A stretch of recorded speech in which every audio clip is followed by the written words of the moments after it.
Hello dear students, welcome to another video on environment today. In today's video, we will discuss about the green technology. What is green technology? It is also known as sustainable technology. क्या होता है green technology? The name itself suggests that it is the technology which will not harm the environment. The use of science and technology will be there, but in such a way that it will not harm the environment.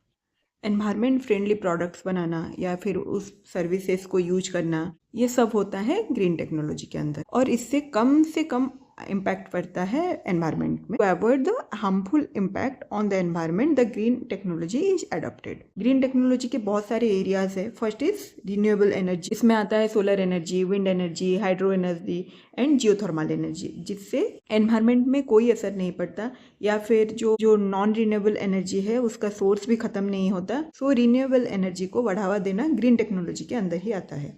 फिर आता है energy efficiency. Energy को smartly use करना, technically use करना ही energy efficiency में आता है, जिससे एनर्जी का कम से कम यूज हो लेकिन बेनिफिट ज़्यादा से ज़्यादा मिले. जैसे स्मार्ट ग्रिड्स या फिर एनर्जी एफिशिएंट अप्लायंसेस जो एलईडी लाइट्स आता है आजकल, वो एनर्जी कंजप्शन कम करता है. और to reduce the energy waste also it comes under the energy efficiency. Then the sustainable transportation, promoting the electric vehicles, that is the EVs and hybrid cars, and promoting public transport to reduce the greenhouse emission. So this sustainable transportation also comes under the green technology. Then comes the waste management, reducing or reusing or recycling the plastic products, and also by composting we can manage the waste. Waste को energy में transform करने से भी waste management अच्छे से होगा. फिर आता है ग्रीन बिल्डिंग. ग्रीन बिल्डिंग क्या होता है? आजकल ऐसे डिजाइन्स हो रहे हैं घर के जो कि एनर्जी एफिशिएंट हो और eco friendly construction materials use हो उसमें, उसको ग्रीन बिल्डिंग्स बोलते हैं. और ये ग्रीन बिल्डिंग भी आता है ग्रीन टेक्नोलॉजी के अंदर.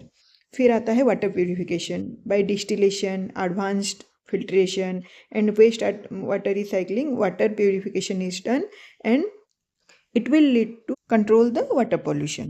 Then agriculture and food production. Agriculture और फूड प्रोडक्शन ऐसे होना चाहिए, वो भी ग्रीन टेक्नोलॉजी के अंदर हो सकता है. जैसे vertical farming, precision agriculture, organic farming, ये सब से वाटर का यूज और पेस्टिसाइड्स का यूज ये सब कम होता है, फर्टिलाइजर्स का यूज कम होता है. इसमें एनवायरनमेंट में बहुत कम से कम इम्पैक्ट पड़ता है, लेकिन प्रोडक्शन में कोई इम्पैक्ट नहीं पड़ता, प्रोडक्शन ज़्यादा ही होता है. फिर आता है कार्बन कैप्चर. ये कार्बन कैप्चर क्या होता है?